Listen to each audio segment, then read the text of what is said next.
درود بر شما. یک معلومات از کتابخوان. اکرمپولوان اسکارов تاجیکی که نامش بیشتر نه در میدان کشتی و نبردهای قهرمانی بلکه در میدان علم و فناوری ماندگار شد. تاجیکی با غرور، تاجر موفق، خاورشناس نکته‌بین، دانشمند اختراعکار و محقق و سیاح که در آخرهای عصر 19 و ابتدای قرن 20 زندگی کرده است.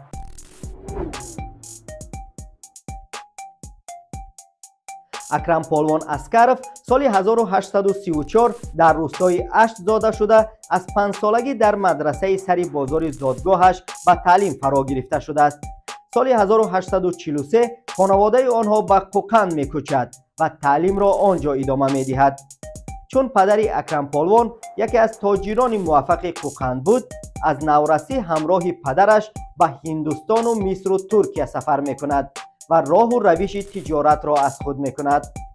بعداً مستقلانه به تجارت مشغول می‌شود و برای تجارت به ایران و روسیه پادشاهی می‌رود. فعالیت اکرمپولوان اسکارov تنها با تجارت محدود نمی‌شود.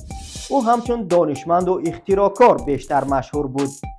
با گفته مورخان، اکرمپولوان زبان‌های عربی، انگلیسی، روسی و فرانسوی را بلد بود که برای رونق تجارت و هم برای پیشروی‌های علمی راهش را هموار می‌کرد. قصه به نامش پیوند شدن واژه پولوان خیلی جالب است.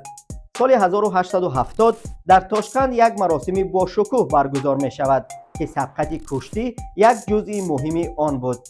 در این مسابقه اکرم به یکی از پهلوان‌های روس دست بالا شده با همین همچون اکرمپولوان مشهور می‌گردد و من بعد در ادبیات علمی هم با همین نام شناخته می‌گردد. یک شغل پسندیده او جمع‌آوری آثار تاریخی بوده است که بعداً آنها را در خانه آثارخانه‌ای که نزد منزلش بنیاد کرد گرد آورد. یک بخش این آثارخانه از سکه‌ها عبارت بود که زیاده از 32,000 سکه را در بر می‌گرفت. مورخ تاجیک بختاور تمیرزاده میگوید بزرگترین آثارخانه‌های روسیه پادشاهی آن زمان اینقدر کلکسیای بای سکه ها را نداشت. اکرمپولوان سالهای بعد یک بخش سکه ها را برای آموزش و آثارخانه‌های مختلف تقدیم می‌کند. اما سال 1891 با سفارش گنرال گوبرناتور ترکستان الکساندر وروسکی زیاده از 15,000 سکه و 764 اشیای گوناگون آثارخانه او را دانشمندان روس به آثارخانه ارمیتاژ روسیه میبرند. محض در همین دوره بخش از اشیای آثارخانه از جانب عملداران وقتی تاشکند ربوده می شود. سال 1894 اکرمپولوان کتاب فهرست سکه‌های شرق را نوشت، اما دستخط او به دانشمندان روس داده شد و بعد 2 سال آن همچون مال عالمان روس منتشر گردید. حالا کلکسیای اکرمپولوان را در آثارخانه‌های ازبکستان و روسیه، فرانسه، انگلیه و کشورهای دیگر دیدن ممکن است. یک قسم کوچکی کلکسیای سکه‌های او در آثارخانه تاریخی و کشورشناسی شهر خوجند محفوظند. با ابتکار اکرمپولوان در تاشکند نخستین جمعیت آهنگران تأسیس یافت که نزدیک 5,000 آهنگر به آن اعضا بود. این جمعیت راه کارگران محلی را برای کار در کارخانه‌های بزرگ کشورهای آسیای مرکزی هموار کرد. سال 1885 لایحه پرواز را ساخت.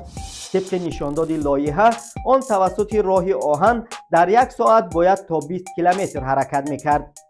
لایحه پرواز اسکارov خود همان سال در نمایشگاه در شهر پاریژ معرفی گردید. امپراتور فرانسه برای این لایحه و طرح‌های دیگر که برای پیشرفت‌های رشته صنعت نگرانیده شده بودند، اکرمپولوان را با مدال طلا و دیپلم قدردانی کرد. طرح پرواز اکرمپولوان از جانب روسا پشتیبانی پیدا نکرد و ناکام ماند، اما انگاره آن در آثارخانه پایتخت فرانسه نگهداری می شود. اکرمپولوان در نشر کتابخانه سهیم بود.